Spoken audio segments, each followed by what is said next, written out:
What's up, NBA fan? What's up, all sport fans? What's up, NBA fan? What's up, all sport fans? What's up, NBA fan? What's up, all sport fans? This is JB, your host for the newly formed Behind the Bench podcast, the Behind the Bench show, the Behind the Bench network. I want to continue this series discussing the era of yours truly, the NBA Super Team. And I've been wanting to talk about this era of basketball for a very long time. And as I've said in the previous videos discussing this topic, the issue is not about talent or the lack thereof. As a lifelong fan of the NBA and basketball in general, I don't like to compare eras. It's about what a player did during the time that they played in the league and what they accomplished. And it's not about talent, it's about mentality. And somewhere along the line, the mentality was shifted. Now, let me say this real quick. It's a natural instinct for a star player, or in the case of a superstar, a franchise level player. They want to lead. They want to be the primary reason why their team or his team achieves. But somewhere along the line, there were a handful of superstars where the mindset shifted. It shifted. It was altered. And when you break that mold, I believe it creates a lot of confusion. And that's where things get distorted. In particular, history. History of the NBA, what made the NBA so great, it stood on competition, it stood on rivalry. Rather, it was between superstars such as the legendary Bill Russell and Will Chamberlain, or rivalries, long-standing battles between great teams. But those rivalries, those memorable moments were always based on competition. That's what made the league what it is. That's why the league was able to grow and continue from the time of its inception in the late 40s, then began to establish itself in the 50s, became a legitimate, long-standing league in the 60s, and continued to flourish in the 70s, and witnessing what is called the golden age that occurred during the 80s. Then the league and the sport went global in the 90s. Then we saw tremendous play in the 2000s. Tremendous basketball in every decade. And as I said, it's not about talent, it's about mentality. And when that mindset is shifted, so does the landscape of the league. What I mean by that is when you have multiple superstars join forces. Now, two of those superstars, potentially all three, but let's just say two. Two of those superstars are going to be poached or taken away or extracted from the teams that they previously played for, represented, and attempted to lead to playoff success with ambitions of winning a championship, or pursuing a championship, I should say. So that alters the landscape where two franchises are practically eliminated from the playoff picture. and it creates a greater competitive imbalance. And what I mean by that is, ironically, the super team, come playoff time, can dominate the conference. But what's ironic, the super team doesn't guarantee a championship. That's the irony of it all. The super team does not guarantee a championship because somewhere lurking, there's always a real team, a championship laden team that started from scratch and built itself up over a period of 5, 6 years that has a deeper roster, more cohesion, more chemistry, less player turnaround, and with a greater sense of purpose.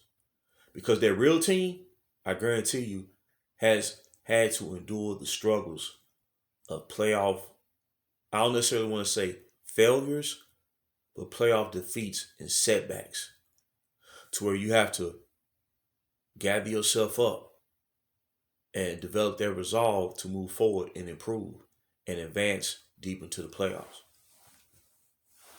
So all your memorable championship teams, or even in the case of, let's say, the Boston Celtics of the 60s or Showtime Lakers of the 80s, teams like that, or the Chicago Bulls of the 90s,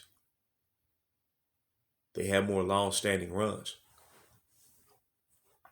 because they endured the rigors of not just the 82-game season, but gearing up to pursue their championship. It's almost like when we say, oh man, he got that ring. Well, it kind of, when we say that, and don't get me wrong, I say it at times. But when you say like championship or they won the title,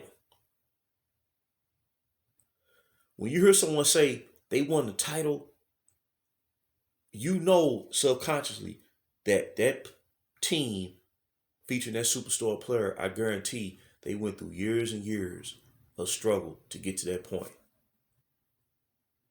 When you hear someone say, oh man, I gotta go get that ring, it's time to go get that ring. Well, they're about to more than likely participate in an accelerated process to winning. See, there's layers to it. There's layers to it.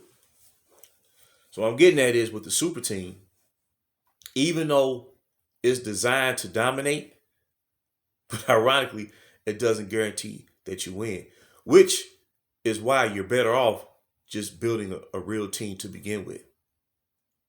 Because that real team is going to be in position to be successful for a longer period of time than a super team. The super team is really an anomaly, and it's a manufactured, predetermined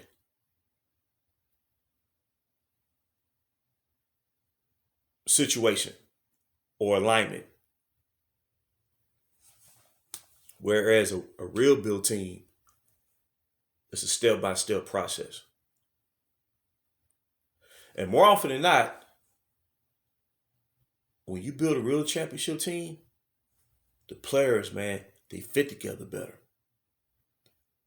Because when you're starting from scratch, okay, if you're fortunate to draft a player who can identify himself as a franchise level player, well, you're going to bring players to their team that complements how they play. So you bring that first player, that franchise level player, the cornerstone player to your team, and then you start adding the complementary pieces. So player B is going to complement your main player. Then player C is going to complement the talents of players A and B. Then at that point, then you just start to develop the rest of the roster. Drafting, making a key trade here and there, free agency when applied. And that team is always going to stand out more. It's going to go down in history. So I'm trying to break this down to the nuance because in today's sports talk, it's easy to overgeneralize things and just make blanket statements, but it's more beneficial to pull back the layers as much as you can to state your argument or why you feel the way you feel about a situation. So what I'm saying is the super team actually devalues competition, and it actually devalues that third superstar who is willing to play that third role. That player is going to be marginalized and devalued. Whereas a real championship team, whoever is that number 3 player, their play is elevated. Their play is elevated instead of devalued. Now, when you get that third superstar, remember, you got to sacrifice depth and chemistry and you become top heavy. But in a real championship or real team structure, that third player doesn't take away from the depth. See, it's a difference. It's a difference. And look at all the examples over the past, let's say, 13 years where a super team was formed. And whichever superstar took on that third role, look how their game was diminished compared to who they were before joining the super team. The Chris Bosches, the Kevin Loves, people like that. And even under a super team, the number 2 player, who would be a franchise player elsewhere, their game gets diminished. Their play becomes inconsistent. Whereas a real build team, look at the Chicago Bulls of the 90s. We always knew who that number 2 player was by the time he entered the league as a rookie. I'm talking about Scottie Pippen.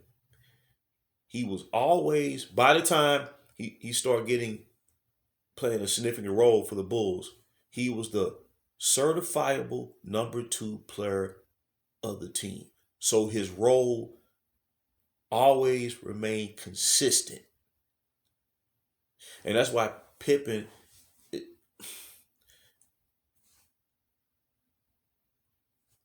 is held to such a high esteem because of the role that he would play alongside Michael Jordan in helping the Chicago Bulls and propelling them to 6 championships in 8 years during the 1990s. See, basketball is not something that you can just throw together. Now, over the past 13 years, that's the impression that's been given. But historically, whether it's on a professional level, college level, high school level, a team is a team. And the long-standing teams never deviate from that fundamental principle, as they say, one for all and all for one. Instead of 3 for each other, and then we're going to bring on who we can. So what happened is, under the super team concept, 3 superstars are going to take or command the majority of salary cap. Or let's say in the case of Los Angeles Lakers over the past 2 years, you had 3 superstars that was commanding 90% of the salary cap. But because of that, the only players that you could attract to fill out the roster and compete during the 82-game season was either low-tier players or veterans that were way past their prime who was willing to agree to sign a 1-year deal at the vet minimum. Now, when the super team era started back in 2010, that first ever super team Miami, they was able to win under that formula initially. 3 franchise players, you bring on a whole bunch of veterans, 1-year deal at the vet minimum. But even then, out of 4 finals appearances, they won 2, but they lost 2. When many basketball insiders predicted that they could potentially win 4 titles in a row. But the formula technically is already flawed. So what happened was that super team Miami offset the dynamic of the league to such a degree that other teams didn't know what to do or how to respond, other than try to duplicate their model. So a couple years later, you would have the Brooklyn Nets. They traded 3 number 1 picks, something that we had never seen before, to acquire Kevin Garnett, Paul Pierce, Jason Terry from the Boston Celtics. 2 surefire first ballot Hall of Famers and one of the best 6 men of all time. The problem was all 3 were past their prime. But because of the shock and awe of what took place in Miami, instead of Brooklyn continuing to try to build a long-standing team, well, they was convinced that trying to duplicate that model was the best way to go to pursue winning. But guess what happened? They had that one good year where they did go to the playoffs, but they lost in the second round of the conference semifinals to the very team they was trying to duplicate. So you had 3 aging stars going up against 3 prime superstars. What would you think was going to happen? Well, the prime super team beat the older quote-unquote super team 4-1. And then guess what happened? The Brooklyn Nets fell off for the next 4.5 years. This is what I mean in earlier videos by the super team being a detriment to the league. Because you would never see a team prior to this era attempt to create such a team and give up so many assets to try to do it.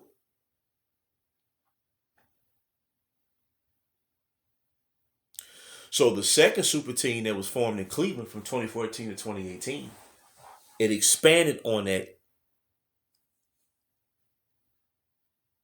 model, not just by trading off draft picks, but trading off a player entering the league who was the number 1 pick of the draft in Andrew Wiggins. We never seen that before. And he was traded to bring in Kevin Love, who was a superstar, top 10 talent in his own right. And then you couple that, you pair that with LeBron James and Kyrie Irving, who had himself, Kyrie Irving, averaged 23 and a half, 24 points a game the year prior. Well,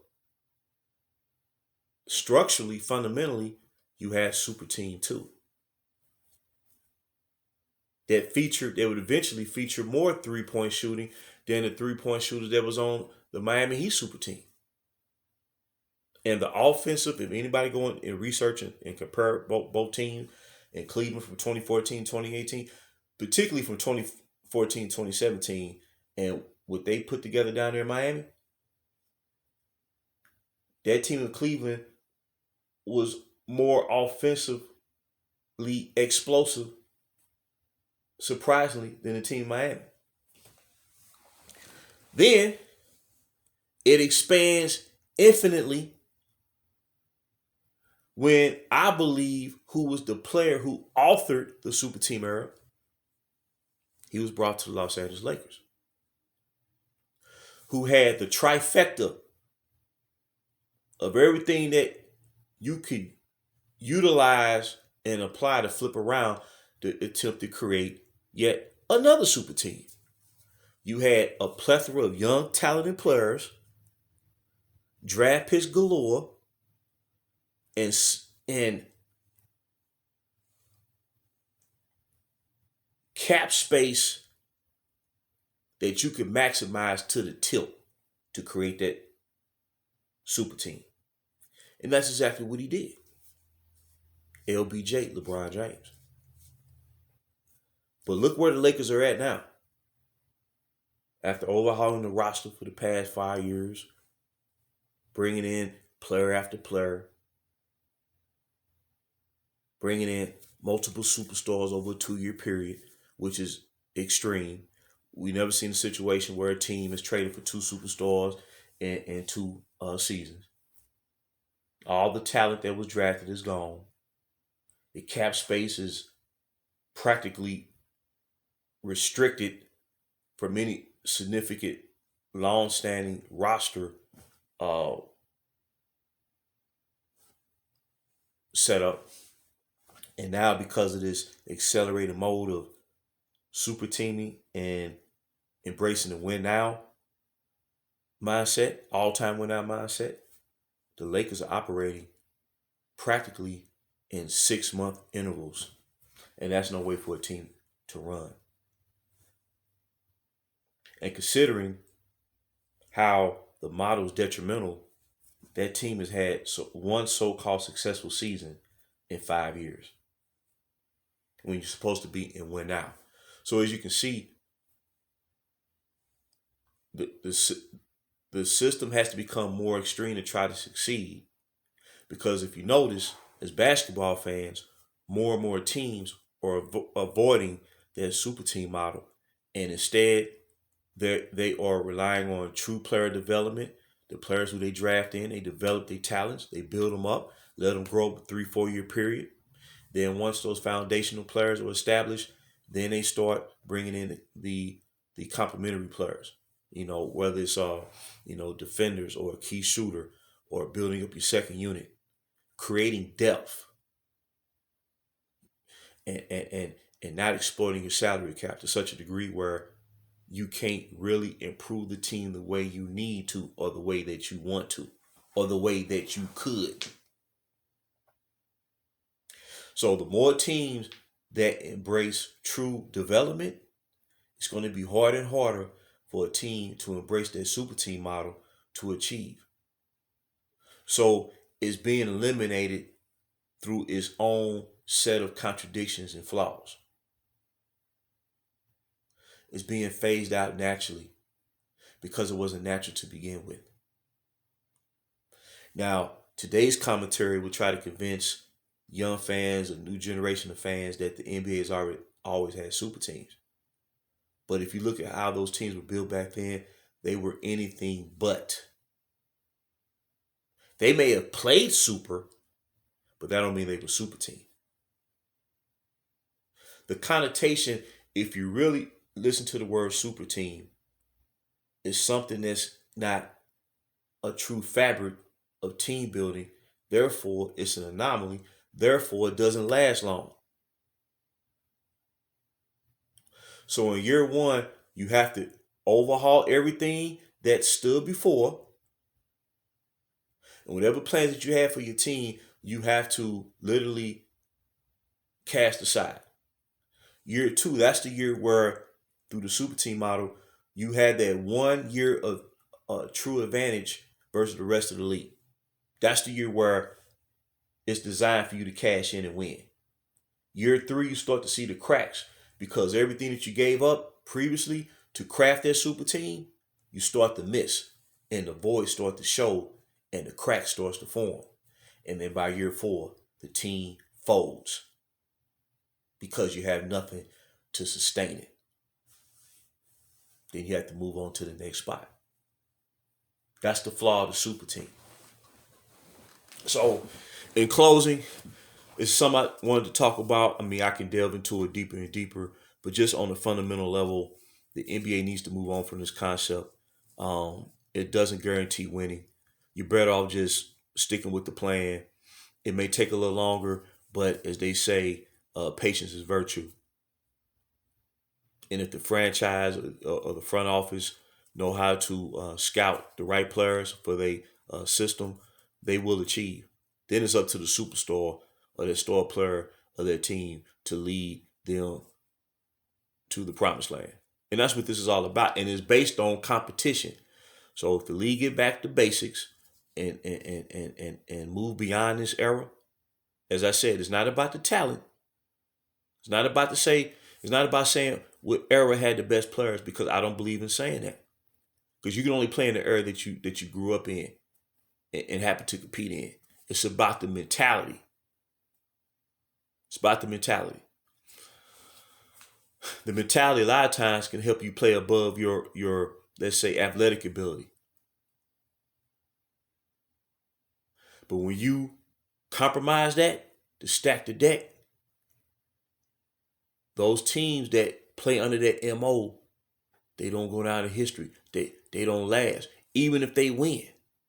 It's like a fleeting moment in time. But certain teams that won, you will always remember them. Always. They will always be referred to at some point. They will always be a measuring stick at some point because they was real championship teams.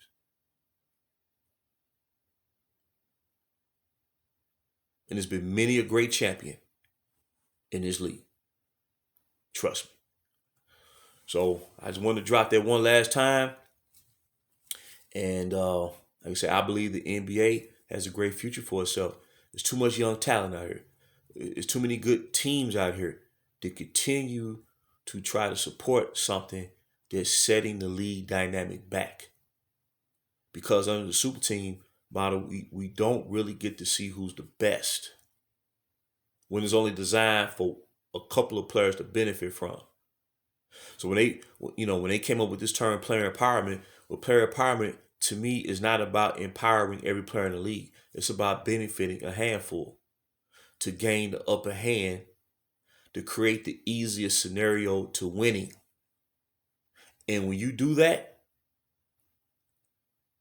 and when that type of environment is cultivated and generated, well, it distorts everything. It distorts the present, it distorts the past, and it can carry over to the future to where the league will fall behind. It would become stagnant because it would become about one player instead of everybody in the league out there competing. And every player is important on the team, whether it's the superstar, the number 2 guy, number 3 guy, number 4 guy. The players coming off the bench, everybody play a role. But the super team, man, it takes away from that. It takes away from that. It takes away from that. I'd be glad it was over. I'm going to tell you the truth. As a basketball fan, I'd be glad when it's over. And I hope a team like, you look at what the Denver Nuggets are doing and how they've been building since they drafted Nikola Jokic. And it's been going on 6 years. They drafted Jamal Murray and Michael Porter Jr. And they added good players around him, but it was a process. It wasn't like, well, we just gonna hire all these players to come in for this 1 year, to try to win a quick one. That's not how it's supposed to be done. And more often than not, when you try to do it like that, you're not gonna win anyway. You're not gonna win anyway. The history shows over these past 13 years. You're going to lose more than you win. So why not just do it the right way? Because when you go this route, to me, you're selling yourself short. This is why Michael Jordan, has been held to such a high esteem, because contrary to what's being said about him now, those who grew up watching Michael Jordan and covered Michael Jordan knew that he literally started from the ground up and worked his way to the top. And he went through many a struggle to get there. But he never deviated. And he persevered. So when he reached the mountaintop, he was celebrated by the basketball world. And once he broke through, you knew at that point he wasn't going to be beat. Not no best 4 out of 7 series. He was not going to be beat. Because all he needed was his teammates to play their role.